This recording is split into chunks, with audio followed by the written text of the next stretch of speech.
Well, on one hand, it represents positive news, right? So these projects have been earmarked already.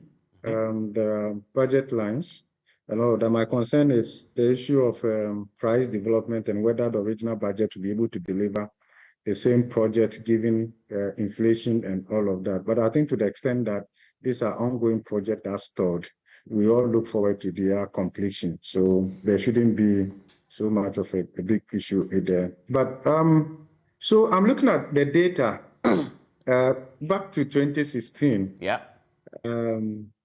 What happened to off-balance sheet expenditures that were incurred in 2016, right? Which were not in the gift mix and all of that were discovered and all of that. I think that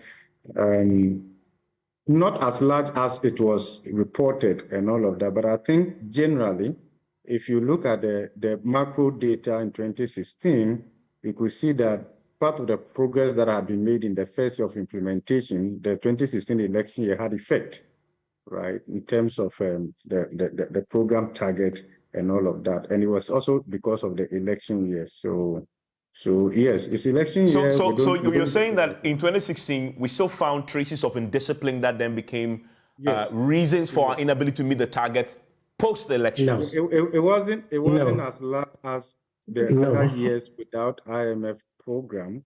But I think that, yes, if you look at GDP targets and then actual, if you look at other macro numbers and the rest of them, yes, you can still see some variation in there.